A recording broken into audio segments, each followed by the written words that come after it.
Welcome back again. Ako nga pala si Engineer A. So, situation 5 tayo ulit. Umpisa na natin. 3 identical smooth cylinders. Identical. Pag sinabing identical, pare-parehas. Are stuck in a rigid bin as shown in the figure. Each cylinder has a diameter of 0.60 meters. Meron diameter na 0.60. And weighs 1,500 newtons. The bin has a width of 0.8. So, meron 0.8 daw. Yan. Ganito yung binigay yung figure. Ganyan yung itsura. So, calculate the reaction at A, calculate the reaction at E, calculate the reaction at F. So, A, E, F. Yan yung hanapin natin. Doon muna tayo sa number 13. Calculate the total reaction at A. Ito yan. Diba? So, yung style ulit natin dito, pag mga cylinder na nasa bin, connect lang ulit natin yung center to center nila. Hanggang sa makabuo tayo ng triangle. As after nyan, hatiin lang natin para makuha natin yung angle. Yan. Gawin natin siyang right triangle. So, yung paproblemahin na lang natin is yung dimension. So, gawa tayo ng center to center line. Mas mabubuo ang triangle. Kunin natin yung angle. And saka tayo mag-isolate nito. And boom, makukuha natin mga reaction. So, let's get started. Ito na. Yan. Ito yung right triangle na gagawin natin para makuha yung angle na to. So, ito. Ito is dalawang yung radius natin na binigay or diameter. Ito. Diameter ng bin. Which is, ang diameter ng bin natin is 0.6. So, it is 0.3 yan. Kasi radius, kalahati ng diameter, 0.3. Tapos ito is 0.3. In short, it is 0.6 or 600 mm. And ito naman is, ito may distance na binigay. Ito, given yung figure dito. So, ito is 0.3 kasi radius, 0.6 yung diameter natin. And ito is 0.3 rin. Kasi radius. Para makuha natin to, which is mayroon binigay na width nung bin, 0.80. Yung 0.6, i-minus lang natin sa 0.80. Itong dalawa. Dito sa hole. So, matitira ito. 0.2. So, meron na tayong adjacent dun sa triangle. 0.2. So, tingin tayo dito. Isolate lang natin yung triangle ito. 0.6. Bakit 0.6? 0.3. Ulit-ulitin ko to sa inyo. 0.3. Yan. Kasi radius. Yan. And ito yung angle. Gawin natin right triangle. So, kasi adjacent, hypotenuse. So, press shift cosine, yung inverse cosine. Yan. 0.2.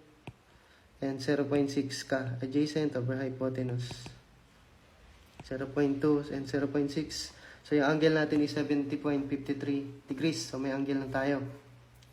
And gagawin natin, ang hinanap is reaction at A. Ito. I-isolate na natin. Kasi may angle na tayo, may panlaban na tayo. So, yan.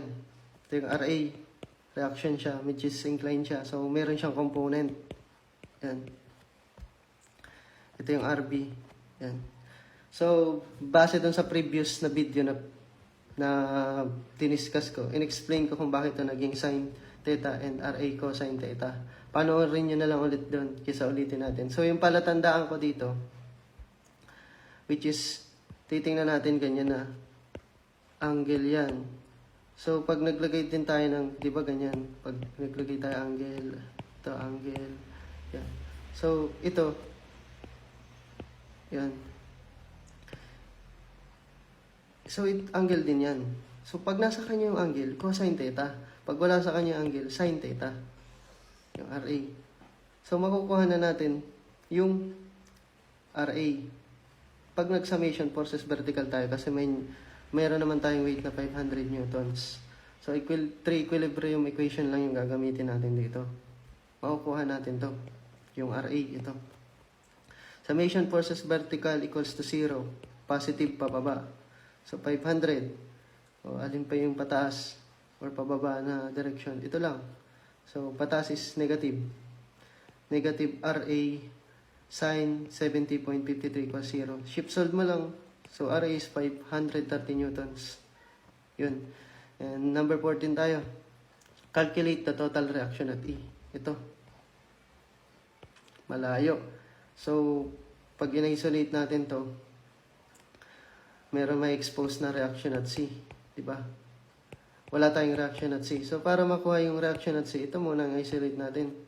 Itong bin na to, ay, itong cylinder na to. Yan. So, ito yan.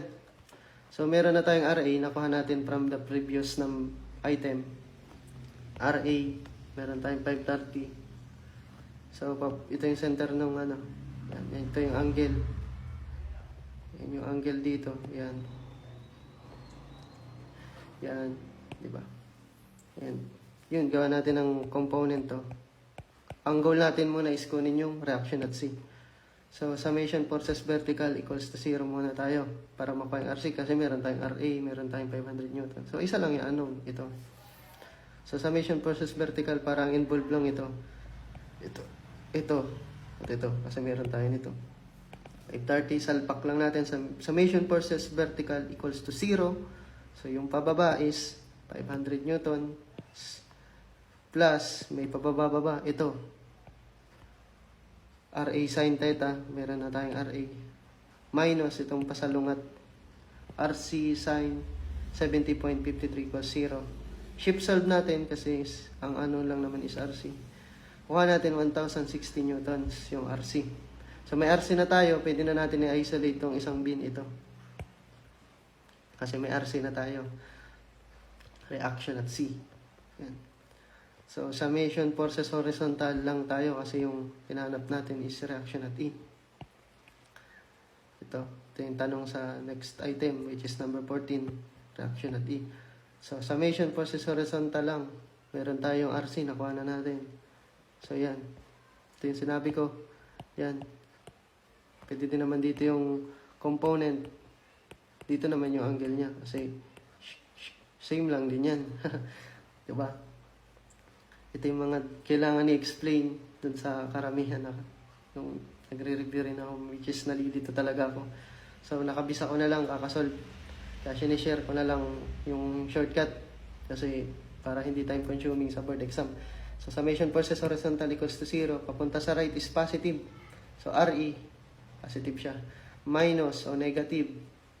Alin ba ito? RC, cosine theta. Ayan, salpak lang natin yung mga value na nakuha natin kanina. C is equals to 0. RE is equals to 353 newtons. So, number 15. Calculate the total reaction at F. Ito. At F. So, ito. So, as a whole figure, pwede natin makuha siya. Mag-summation forces. Vertical lang tayo. As a whole figure, ito. RF. Vertical yan. Kasi tatlong 500 newtons lang din yan. Ito, 500. Ito. Ito yung alternate base on whole figure tayo. Ito. So, tatlong 500 minus. Kasi kung positive is pababa. Ayan. RF, ito. Equals to 0. So, 1,500 Newton. So, check natin dito gamit yung ito. Itong figure na to. So, ang gawin natin kasi may RE na tayo. Summation forces. Ay, di na ba pala ito magagamit kasi ang hanap is RF vertical. So, summation forces vertical tayo. Meron tayong RC. So, sin theta, ito. Ito, and ito. 500 R sin theta, ito. And makukuha natin is 1,500 newtons. Same lang. So, that's all for number situation 5.